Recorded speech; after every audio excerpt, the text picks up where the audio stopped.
Hi, Penelope. Hi, Genie.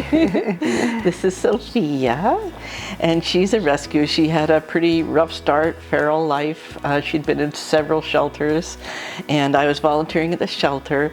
I had just moved to Tucson. I didn't even have an apartment yet, and she had this big cone on her head from the thing, and she took one look at me and leapt from the ground into my chest, assuming I would catch her, which I did. So we've been together, and How old was she then? They say she was 2, but I think she was much younger. Yeah. She had had puppies, and the whole thing that happens in shelters. So Right. she at first used to scare grown men. Like when we'd walk down the street, they'd go around the other side. That's how scared she would turn into Cujo. Yeah. We've done a lot of healing work with her. She's a therapy dog now. And how old is she now? She may be 11, 12, somewhere in there. Yeah, she's more than that. More than that? She's more than that. Hold Okay, I don't even know. on. Yeah. 13 keeps coming across. 13? Okay. Yeah, this year. 13 She was years. 13. Okay. She failed her therapy dog 3 times, for therapy dog tests 3 times, because the big dogs would come to say hi and she would turn into Cujo and other things. But anyway, so she's worked with thousands of people in all situations, soldiers, people in hospice, children, kids, everything you can imagine. So she's really done her work. I think she's getting a little bit tired of that work now, that she's older, and she still comes with me, but she'll sit back and watch the other dogs. She'll let Harry do the work. Yeah, but that's what she just said. She said, it's time for Harry to take over. Yeah. She says, we're similar. We have a similar light coming from us, and we both have the same color as dogs. Yes. She said, let him take over, because I'm getting really tired. She's tired. Yeah. She's tired. So she still seems to enjoy going, like the act of being included and all that, but she's like the kids, she just wants to sit, so she wears her little tutu. But she has been extraordinary and helps people who are in training to become veterinary techs. She would be the demonstration dog, and we would do the soothing touch with her. So she's done quite a bit of work. So I just wanted to see if she has anything that she'd like to say. Sure. And, then we'll talk about some of the issues that are going on. Okay, You know great. about. Great. So let me get in touch with her first. She says, first of all, she wanted to thank me for seeing that she was a special dog. She says she's always considered herself special. She said even when she was young and in that different life where things were so hard, she said she looked around and she just went, I'm meant for something more. And she said, but she couldn't get it. Yeah. She couldn't get where it was, and nobody could get it for her. Nobody saw her. And she says immediately she knew what it was as soon as she saw you. She said, and she says right now, she says, I was meant to heal people. And she says, I was afraid. Yes, I was very afraid of people. I was afraid of everything. She says, but that wasn't me. That was what happened to me. She says, a lot of it happened because I was so abused. She said, I felt like the world was battering me from every turn. And she said, but I knew inside there was something for me. I just knew that I had to stay around long enough to find out what it was. And she says, that's why she leapt into your arms. She saw you. She recognized you as beings that had been together, and she said, and you're the one. You're the one that I'm going to do the work with. And she said, when you said about failing, I never failed anything. What happened was the stuff that I went through was coming out. Yes. She said, and it was kind of at that time, because I was in a safe place, it was very to the fore. It was very forward. I couldn't stop it. It was just coming out and wouldn't stop. And so I knew that I would get through it. I knew that eventually I would get through it. She said, but when impulses like that happen, when you feel the hurt so much, she said she would just kind of detach from her body, and the body would kind of just go into what you called Cujo mode. And she really wasn't there. And she didn't know how to handle it. but she had confidence that she would get through it with you. You know, that you would hold the space for her of knowing who she is long enough that she would get through it. She says that now I'm an old lady. She said, you know, I really love my life, but it's not the same as it used to be. She said, I really feel because of the situation in her early life that she was sort of shortened, her life was shortened, because her, and when she's just showing me, I'm translating this into words, but she's showing me her body, and I get that the organs didn't get their proper nutrition. And that she was deprived not just of the love and the connection, but she was deprived of the nutrition, so that she actually didn't develop properly when she was younger. And she says that shortened my life on this end. She said, but I don't care. She said, I got to do what I was meant to do here, and I really feel fulfilled. And she said, you totally understand me, and I feel really fulfilled. Yeah. So that's what she wanted to say. Thank you. Yeah, wonderful.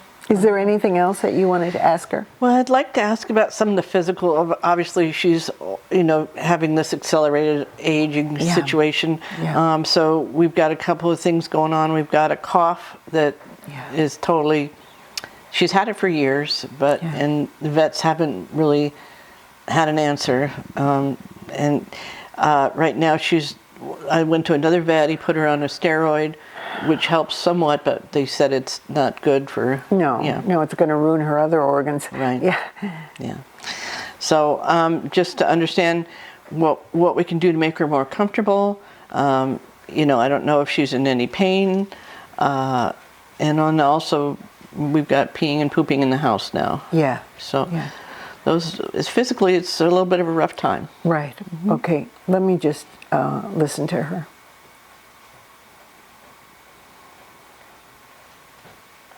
She said, this is a little bit like the beginning of my life.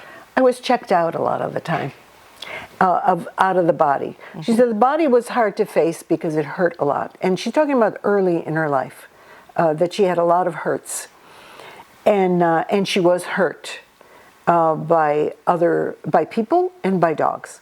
And she said, I don't really pay that much attention to it, because what's the point? She says, the good things are there still. The love is still there. I still feel like I've fulfilled my mission in life, but I don't know what to do with this body. It's just kind of doing what it's doing. It's kind of falling apart. So let me ask her what could help her. She said, I really love it when you just hold your hands on me. Not petting her, but just holding your hands on her. She said, I feel a warmth like you're doing now. She says, I feel a warmth go through my body. It soothes me greatly. I don't feel like we can reverse what has happened. It was part of my path. It was part of what put me into even greater devotion once I found what I was meant to do. She says, it's part of what's going to help me to let go. She said, I don't really think of healing like stopping the condition.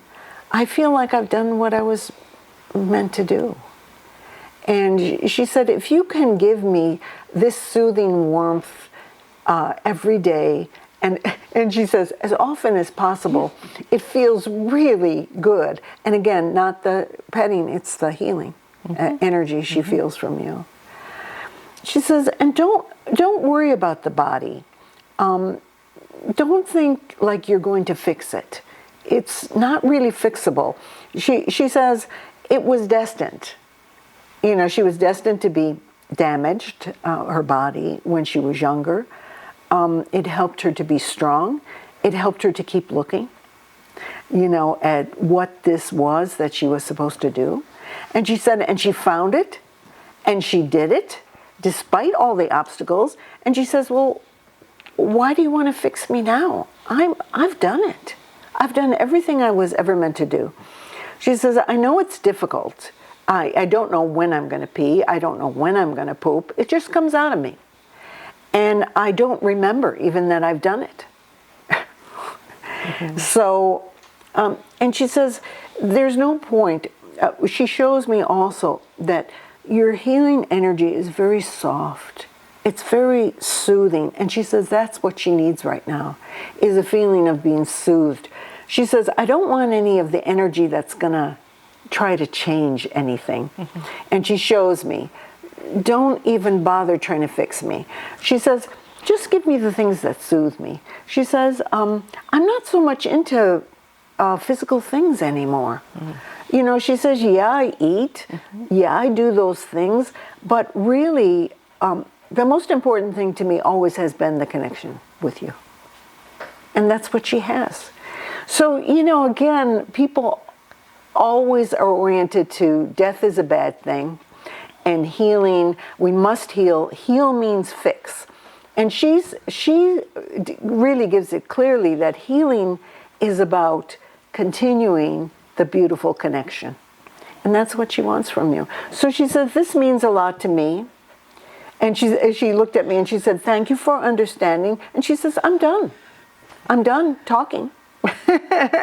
I've said what I wanted to say. She says, I'm glad you understand me. Yeah, you're a sweetheart. You're beautiful. And I just, oh God, so beautiful.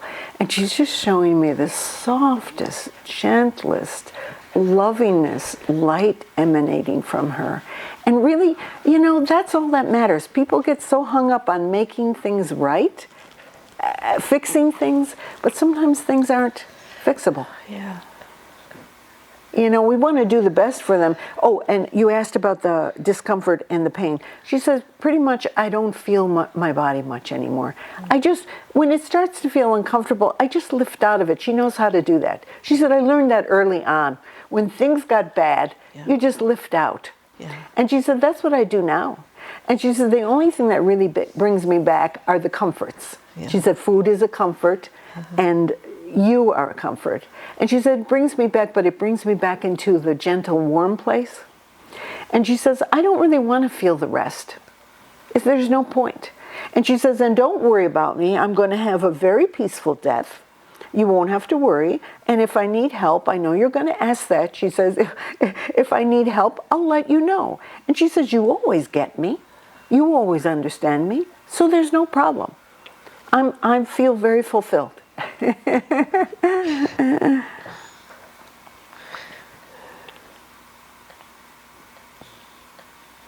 She says, are we done now?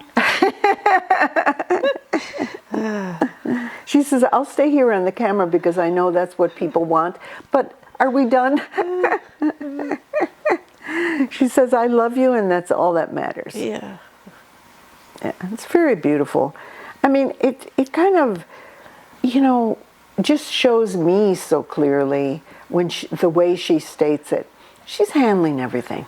Yeah. She knows how to handle things. I know it's hard for you, you know, to see the deterioration, and it's also hard, you know, to have to do so much cleanup, but really there's sometimes where you can't avoid that. It really reminds me of Belinda was, her time was out on the streets of Mexico City. She was a starving stray and she had to battle to survive. Yeah. And she was poisoned and she had chronic problems ever since. She had to have a kidney removed. But it reminds me of that. That's what Belinda did at the end. It reminds me of that. She pretty much couldn't control anything. So she just went out and then she said, okay, I'm done. I'm done handling this body. I'm done. And she left. Yeah. You know, we had it with some help, but she left. So anyway, she's very happy now. Okay. You know, not again like human analytical definition of happiness, but this is the real happiness. Yeah. You are so sweet. Yeah, and so true. Thank you for teaching us. I really appreciate that. Thank you for your teaching. Because everybody needs to know what is real in this world, and you're showing us. Yeah.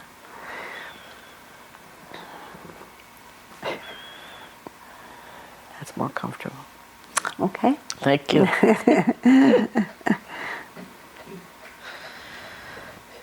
Phew. Very moving. Yes. It's very, very, very moving.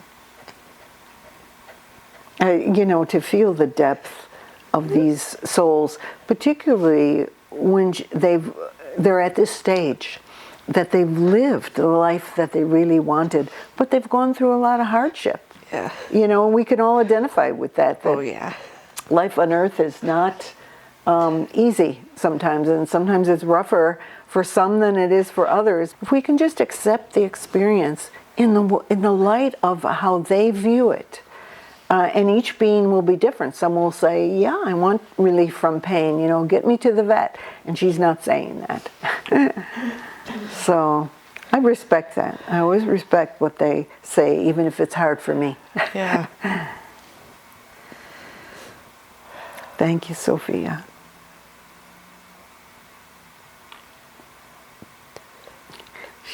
Even as she's nodding, she says, I've lived a very good life.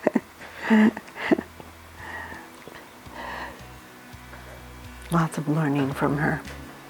Very beautiful. Oh, thank you. Thank you, Sophia.